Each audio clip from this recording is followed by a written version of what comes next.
Hi, everyone. Welcome to this afternoon workshop session of the C3EB Summit.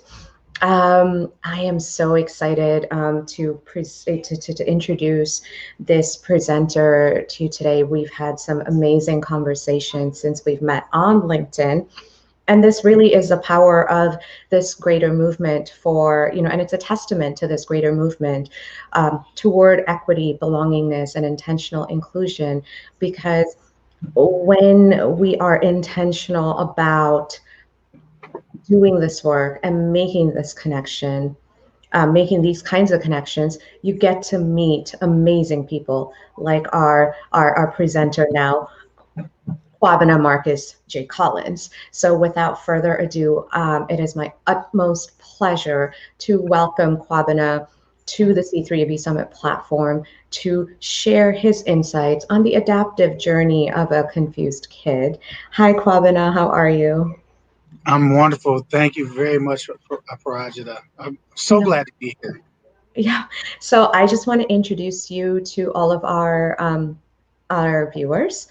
Kobena-Marcus J. Collins is a native of Milwaukee, Wisconsin. He holds a BA in Secondary Education and History from Lake Forest College and earned a Master of Education in Cultural Foundations of Education from the University of Wisconsin-Milwaukee. Kobena has held numerous positions in numerous organizations over the past decade, most notably as the National Director for Diversity Recruitment and the Recruitment Director for City of Milwaukee, and most recently, prior to his current role, was the diversity recruiter for the City of Milwaukee. Sorry, I misread that. In this newly created position, Kobena was able to not only increase the diversity of the applicants for jobs at the city, but helped in the new ERGs and helped to develop a citywide ERG strategy. Kobena is also passionate about diversity and inclusion. His ultimate goal is to be a Chief Diversity Officer or VP of Diversity and Inclusion of a corporation, a nonprofit organization, or higher educational institution. Having come from a multi-ethnic, multicultural environment, and having the opportunity to travel to 10 countries in one semester with college students from around the world has given him a unique perspective that very few others in the world have. He has studied D&I best practices for the past 6 years and continues to gain new information from leaders around the country. He believes that one's ability to grow is dependent on their ability, always be learning.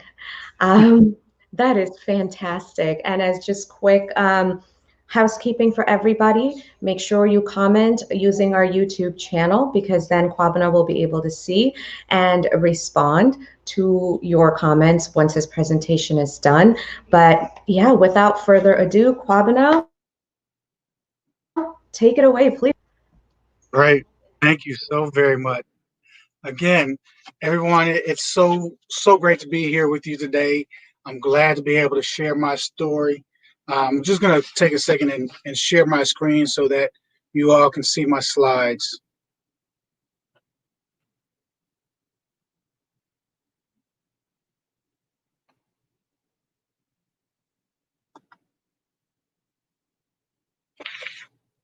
All right. So hopefully you all can see this. And I'm honored to be here and to be a part of this DE&I Summit and Belongingness. It's my hope that I'm able to leave you all and add with something to add to your life and so that the time that you spent today with me was worth your time and helps you to become a better person. So as AJ talked about, I did have a very unique opportunity to travel around the world, and I do have a more of a different background from an ethnic and cultural standpoint. So what that's always done for me was it got to me to thinking about perspective and understanding that perspective is based upon my own lived experience, and they are just that. They're my perspective. They're not anybody else's perspective. And so I need to respect that and understand that it's just one perspective, is not the perspective.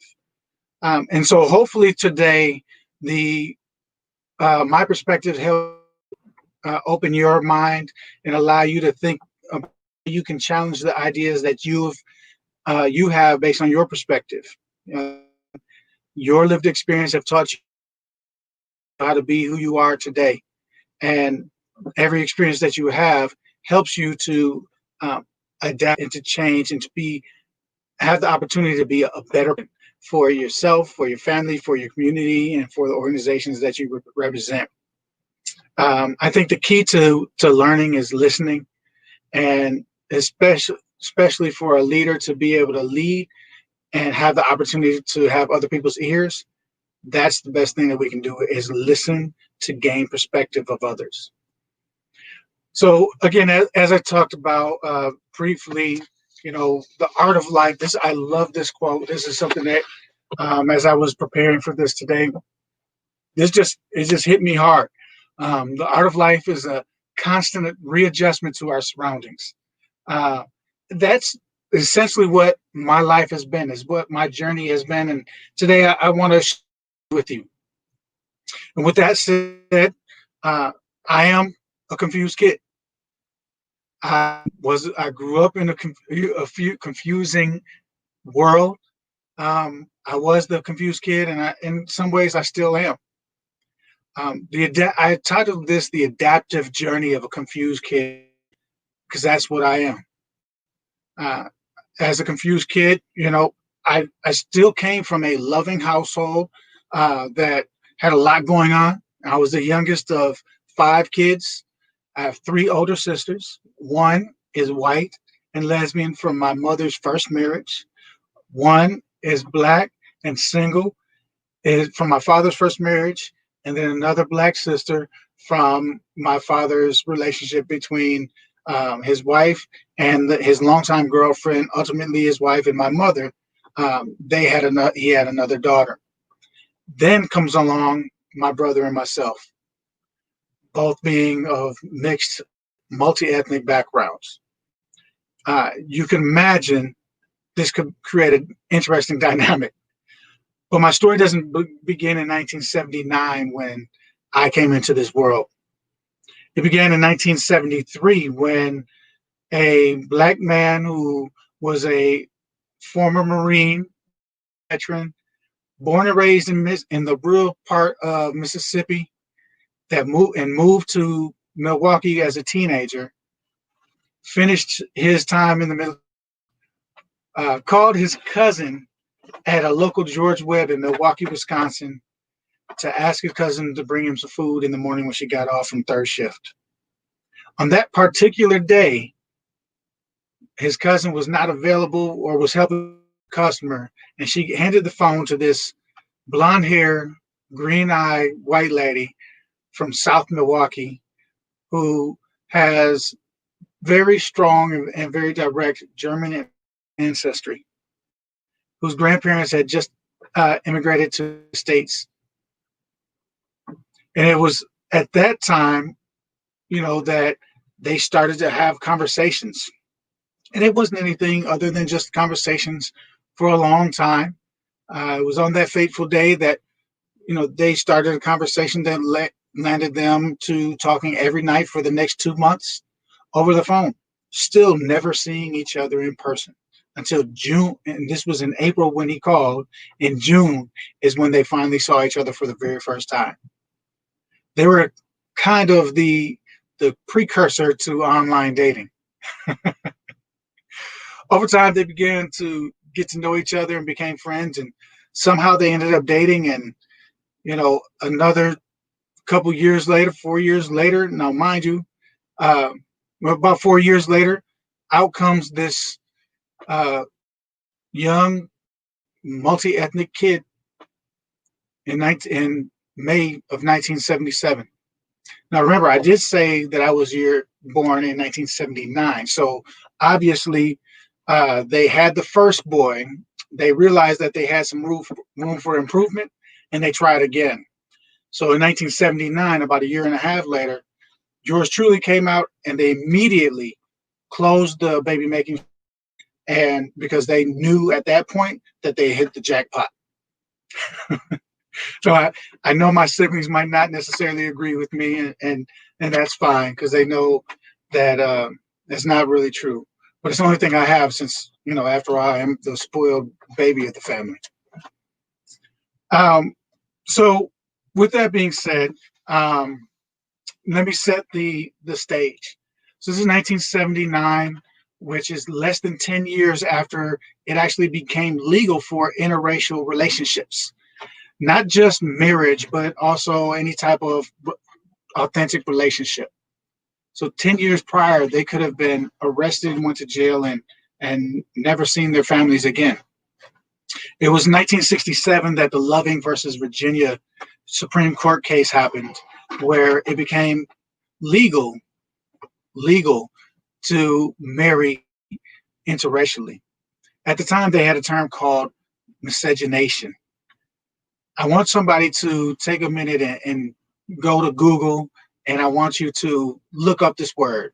It's spelled miscegenation. Miscegenation. Take a minute and want you to look that up. Just so you know, I'm going to try to have this conversation a little bit interactive, so give you something else to do other than just to look at my face and listen to what I have to say. So if you took the time to read the definition, it talks about the interbreeding of people. Sounds kind of animalistic to me. It's no wonder that, a mixed kid like myself in the 70s, in the 80s, didn't really feel like I was supported by the masses of the culture at that time, especially early in my life. I guess that's ironically when I tapped into my more animalistic nature and I became adaptive. I started to think about how am I going to survive in this environment that has no way to even for me to express who I am. There wasn't even a box for me to check if I was black, white, or both, or anything else. It was you had to choose one. I'll talk a little bit about that a little bit later. But for a kid like myself who also didn't have very much money, it wasn't the best scenario for somebody like myself. And thus, the adaptive journey of a confused kid began. In nature, they talk about three main types of adaptation: behavioral, physiological, and structural or physical. Behavioral adaptations are things like when animals mimic others. They may mimic bird calls to make sure that they are seen as something else, or they might have a certain pattern snakes that mimic other venomous snakes so that those animals are afraid of them. This again happens over time, and it's a way of survival. Physiological adaptation is when you actually change your very essence, who you are at a cellular level, what you are at a cellular level. And then you have your structural or your physical adaptation. It's like when a giraffe's neck over time got longer from being in the necessity of being able to reach higher branches. Over time, they became adapted from a structural standpoint. So how does this pertain to me and my experience? Well, at some point, I have been all three of these. I have used physical, physiological, and behavioral adaptations to survive. And so this is where my journey begins. Oftentimes, people think about adaptations only in the wild, and that's not the case. You and I, we all adapt to our environment so that we can not be chastised, not be pushed out of a group. We all have wants and desires.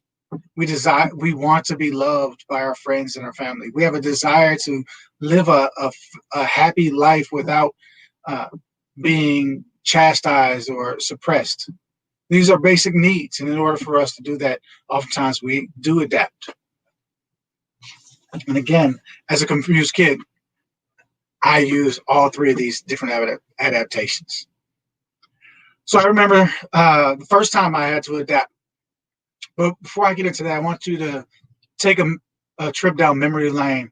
Not my memory lane, but I want you to go down your own memory lane and think about that time when you first realized you were Black, or you were white, or you were Latino, or you were Asian, or whatever other ethnic identity that you identify with, whatever ethnic background that you identify with, or if you um, first learned about your gender or your sexual orientation or lack thereof.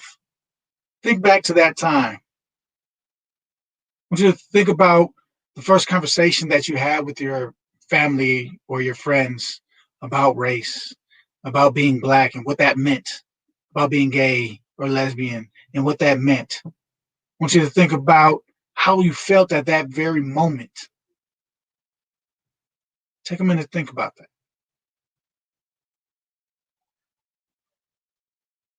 I remember the first time that I had this experience. It's very clear. It was a beautiful sunny day. It was on a Saturday. My family had been down at the lakefront, at the lagoon by the lakefront in Milwaukee, Wisconsin. We had been fishing, something we did on a regular basis. We were fishing for what are called bluegills and sunfish, which we call panfish. It's pretty self-explanatory. You fish, you get them, you catch them, put them in a bucket, you get home, you cut the head off, you take the scales off, you fillet them, you throw them in a frying pan, and you have good eating. This is something we did all the time. But this particular time, I remember sitting in the car as we were about to leave. I looked out the window. Just as I looked out the window, I saw a white woman and a Black woman walking down the path. I was 7 years old. I think most 7-year-old boys are looking at women. Maybe not. And maybe I was a little bit advanced in that way as well. But as I watched them walk past, I noticed one was Black and one was white. And for some reason, I just looked down and I looked at my hands and I said, immediately, I just said it out loud. I didn't even think about it. I said, Mom, Dad, I used to be white, but now I'm Black. Immediately, my father says, boy, have you always been Black? And that was the first time I realized that my dad doesn't know everything, because I knew for sure that I used to be this color and now I was this color. I was the color almost as dark as my dad was, but I started off almost the color of my mom. And I know that my mom is white and my dad is Black. So at that time, it was one of those things that I had to adapt my behaviors. I had to think about what I was going to say before I said, because my facts could be wrong, my perception could be wrong. It could be misleading.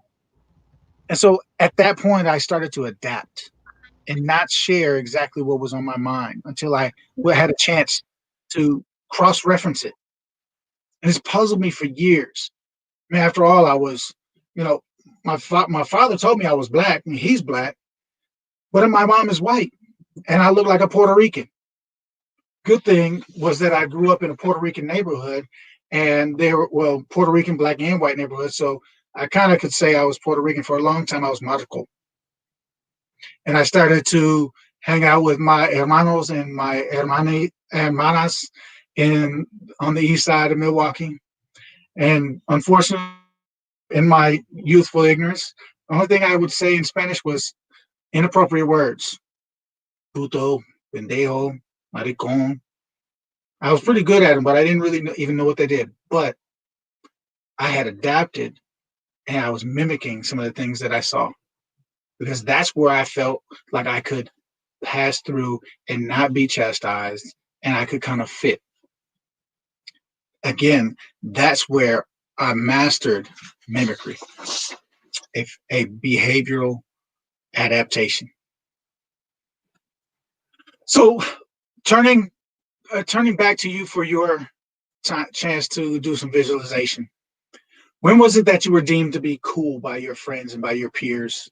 And for some of you, it might have been you that's always been the cool person. For others, it might have been sometime after college, but for most of us, it's somewhere in between. Take a second to think about when you became that cool person. Now, when I say cool, I don't mean cool in the societal sense of the word. I mean cool as in your friends think you're a good person. Throughout high school and a majority of college, I was confused, conflicted, and curious. As I entered into high school, I started to become accepted by the Black community.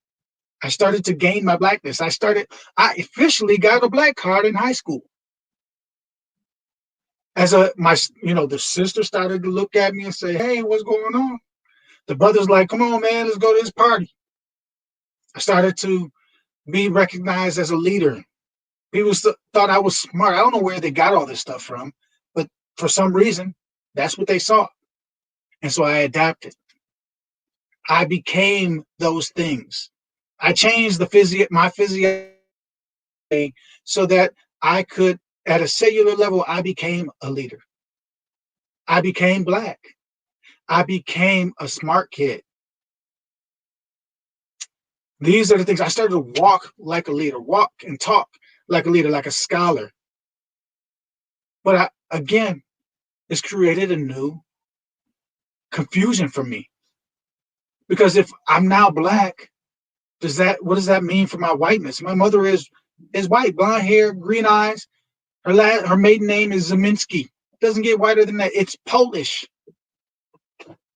What do you do when you're in this situation? Again, I tried to adapt. I started to think about, when I'm in certain areas, do I talk Black or do I talk proper? Because I didn't want to lose my card. So I went back to what had saved me in my earlier years, mimicry. When I was kicking it in the hood, I used that language. When I was in school, I used proper English grammar. The vernacular changed over time, and I became somewhat of a hybrid. Again, changing the physiology of who I was in my very essence. Adaptation. In high school is also where I learned that there were different types of churches and different ways that people worshiped. I was raised in a Catholic church, but I always made sure to let people know it was an Afrocentric Catholic church. Because again, that's where I was able to cling to my Blackness, the culture. I even had a deacon that was from Ghana, West Africa. Later, he would give me my name while I was in a scholarship program sponsored by Alpha Phi Alpha Fraternity Incorporated called the Botillion, and where I was received the name Kwabena, which means inspirator. So again, because of this, I had to try and figure out, and again, I began to adapt over time. Now that I was a full-fledged card-carrying Black man, I didn't want to lose that. But I decided to go to a predominantly white institution because I knew that my professional career would put me in an environment where that's what the majority would look like. And so I wanted to be able to adapt when I needed to. I wanted to be able to,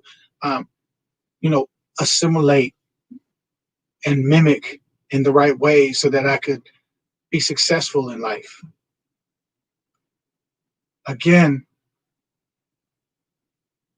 this is a situation where I didn't want to lose who I was, but at the same time, I was somewhat disregarding my white side, 50% of who I was.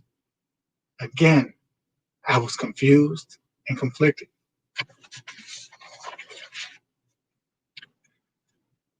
So I want you to think about when you first felt like you were your truest, authentic self. Close your eyes, picture yourself. Where are you? What are you doing? Who are you with? How old are you? The first time you were your truest, authentic self. For me, it was my senior year in college. It had taken me 20 years to feel like I understood myself culturally, accepted myself mentally and emotionally. In my senior year, I traveled around the world on a voyage of discovery. I was with 700 college students from around the United States, and we traveled around the world from port to port, all of us eager to find out more about other cultures and learn about others, to quench our thirst about other cultures as well. 10 countries in 3.5 months, 100 days.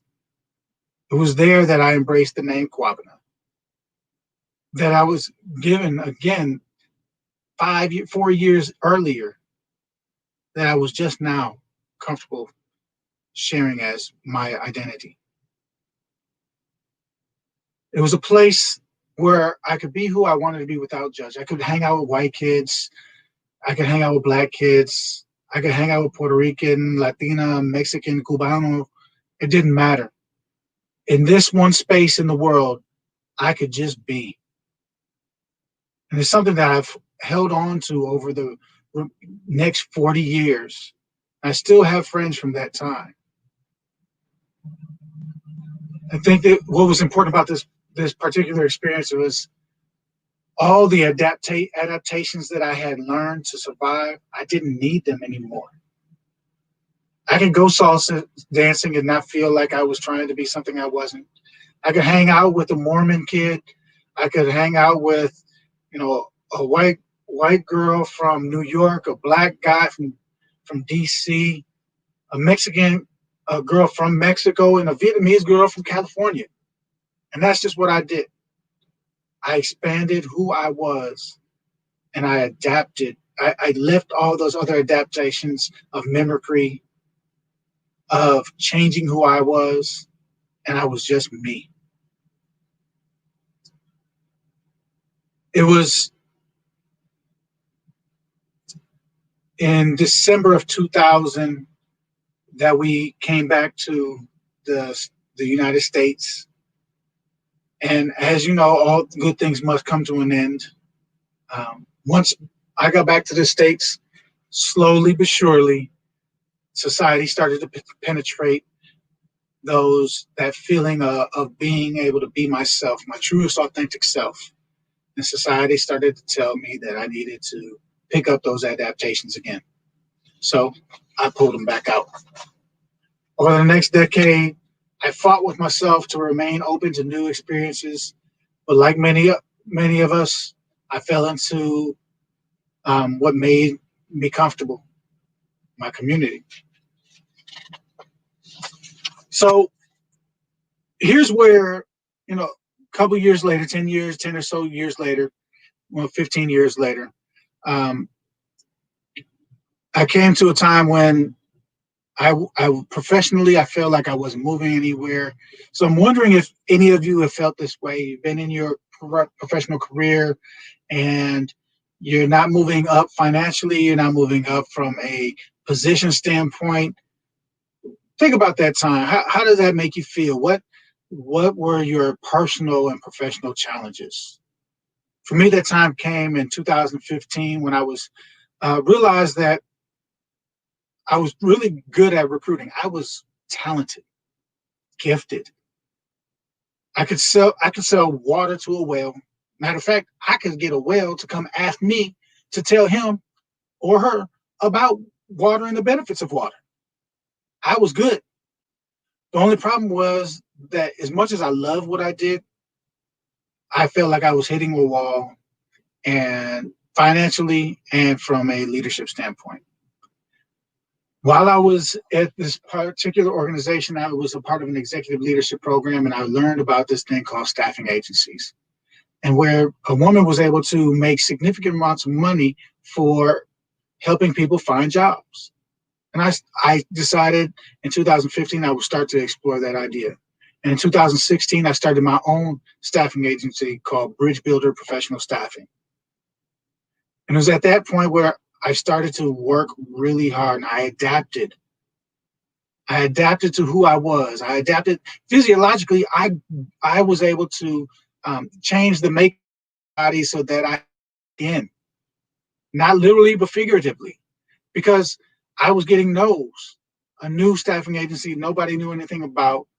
Nobody had worked with me before in corporate America, because my goal was to get into corporate America, and they wouldn't give me the time of day. They said that I had too much leadership experience and not enough experience in corporate recruitment. So I was in somewhat of a purgatory. So I created my own way. And over time, I started to, initially I started to get down. But I knew that in order to survive, I had to adapt. So I changed my physiology and I got thick skin. And I was able to take those no's and not now and maybe later, and I'll get in contact you when we're looking for something that you have to offer. And eventually I got a contract. And eventually I started to do some more consulting. And all these things were wonderful. And I started to build a larger brand in the diversity and inclusion space. And ultimately, it landed me to where I am now. It was in a conference in November of 2019 that I ran into my current supervisor. It wasn't right away that she brought me over to Kohl's as the diversity and inclusion advisor, but over the next several months, she noticed that again, because I had built that thick skin and adapted, I was putting myself out there and being okay with it and knowing that I would still survive because I had given myself that thick skin, and it worked. And so that's when Kohl's scooped me up.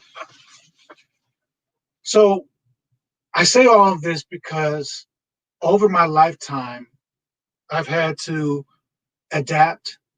And I want you all to think about how you have adapted over time, how you have been able to change the way that you move, change the way that you work so that you could survive in your own settings.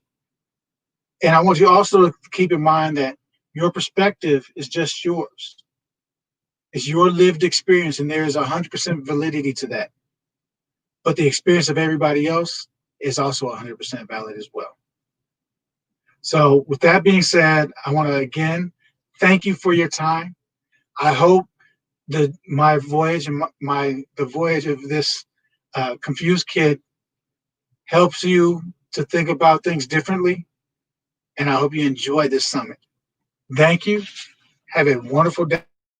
Please look me up in LinkedIn, and I look forward to having conversations with you soon. Take care. Kobena, that was amazing, and so many parts of that, as you and I know based on our conversations, so many parts of that resonated with me, and I am so glad that you chose this platform to share your story, and your evolution, your ongoing evolution, because it's still not done. It's a lifelong journey. Still confused. Me too. But the part I loved the most was really about making our own way, right? I had goosebumps when you were talking about that, because as you know, not too many other people know, that was my experience too. Yep. Of people telling me, I'm sitting here on 15 years of expertise, education, experience, all of it. I have a doctorate, and people are like, oh yeah, but your experience doesn't count. And I'm like, what do you mean? Right. Yep. what do you think I did all this for? And so that it was really that moment, just like you were talking about in your presentation, where I said, you know what, enough is enough. I don't need you to pave the way for me. I will make my own way, and I will pave it for everybody else that walks this path after me. Giving me goosebumps. And that's the thing. When you were talking, I was getting goosebumps because it's that part it just resonated with me so well. And with your staffing company and, all of that, I truly, truly hope that people do connect with you and have greater conversations with you about this. If anybody has any questions, please do post them in the comments. I do actually have a question for you, and that is, what, for me, I feel like a lot of the millennial and Gen Zs are especially, and given all the ways in which we've been 2020 so far, there does seem to be this undercurrent of that sense of hopelessness, you know, and we see the unemployment rates going up. We see the signs all around us. What insights can you share from your evolution and your experience for people who are going through similar things right now, where they may not see that path in front of them, where they may think they've hit the rock bottom and they may not see a path forward? What insights can you share on how they should go about taking their agency back? Yeah. So it reminds me of a story that I don't remember where I heard it from, but it was a story about this guy who went to go visit his friend. And as he was visiting his friend's dog was sitting next to him. And he looked down, and as he looked at the dog, he noticed that the dog was sitting on a nail. And he's like, your dog is sitting on a nail. He's been there for like 5 minutes. We've been talking here, and he's still sitting there on the nail. Why is he not moving? Doesn't that hurt? And the owner's response was apparently not enough. Mm. Because when it hurts enough, he'll move. Mm. And so as we think about, from a societal standpoint, professional or personal or the greater society, people are only going to move when it hurts enough for them. It's not. They can say, oh, they may, be able to empathize a little bit if they've had a similar situation happen to them, so that maybe they can sympathize. But until it hurts enough for them, most people are not going to move. They're not going to be moved to action. And sometimes our millennials and our Gen Xers and Gen Zers, we just have to wait till we get to that point where it hurts enough for us to go. Yeah. That's exactly what it was hurting me. And I said, I'm tired of this. I'm tired of waiting for somebody else. This is hurting me. It was mentally, it was damaging for me because I was taking these wounds. And though I had thick skin from a recruiter standpoint, but my own self-worth was being pecked at by this nail that says, you're not worthy. You're not worthy. And eventually that starts to hurt. So I said, forget it. I'm just going to make my own path and do my own thing, and you'll see. And so that's what I encourage, those who are feeling like they're in that space. Right now is the best time to go entrepreneur. Right now is the best time to increase your education, increase your skill set, reach out to people. People are open to having conversations. Call me, call Dr. AJ. We're here. First one's free. That's so true. And yes, we are absolutely here. And I think you hit a really critical point there about it does not take that much to reach out to somebody, to connect with them, to just have a conversation. Yes, it is uncomfortable, I'm sure, talking to a stranger, but you never know where that may lead. I mean, look, like that's how our connection happened. Right. That's right. Literally you talk about randomly on LinkedIn. yes, LinkedIn's great. And you talk about being uncomfortable. I've always thought about, growth in an analogy of muscles, flexing our muscles, our professional muscle. And when you think about when you're a bodybuilder, you're lifting weight that makes you uncomfortable, makes your muscles hurt. When you're done with a good workout, the next 3 to 5 days, your muscles hurt because you tore the muscles beyond what they were what you thought they could do or what they thought they could do. You tore them, and when they heal back stronger and larger. And that's what we do. You, myself, people that are also enjoying this summit, they're stretching themselves beyond their comfort zone. The key is not to go into that chaos zone where you tear the muscle, because then it sets you back a couple months. Oh yeah. Oh gosh. Yeah. That was a lesson I learned the hard way back in my gym going days when I needed that high intensity workout. These days, I'm more of a yoga person. It's more my style because Yeah. my everything is high energy enough. But thank you again so much for sharing your insights and for sharing your personal narrative and your experience. And I really do hope that, I know when I spoke to you initially, oh boy, at this point, you know, it's 2 months ago, but it feels like it was 3 years ago. I know I was deeply inspired by your story. So I know that for our listeners who tune in live and for those who are going to catch this later, I know you're going to be a source of inspiration for them. So thank you so much for that and for being a part of this summit and really just helping me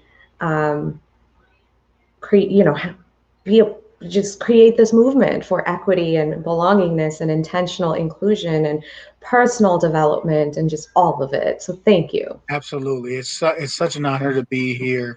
I want to thank my employer, Kohl's, our corporate offices. They have supported me in this as well. Um, so it's a great place to be personally, professionally, and to be able to have access to people like yourself who are on your journey as well. It's a new community, and I love it. Thank you for having me. Thank you. And for all of our listeners, whether live or whether you're watching later, thank you so much for tuning in. Please continue, even if you're watching later, please comment. We will get back to it because we are constantly monitoring our chat. And once again, thank you to our sponsors and partners for walking the walk with us. So that we can bring you this amazing summit experience and so that we can keep it going after this. We can keep these conversations going. So thank you so much to Essential IT, which is our web and tech team, Defy the Status Quo Marketing, our content and marketing specialists, Zanzibar Enterprises, our platinum sponsor, and the Nielsen Company, our Pearl partners, and of course, you know, all of the individual donors and contributors. Thank you all so much, and we will see you in the next session very, very shortly. But I think this is a good time for all of us to take a nature break, take that quick 5-minute walk, and come back to the next session. Thank you, Kobena, and I'll message you once this is done. Right. Thanks. Everybody have a wonderful day. Bye. Bye.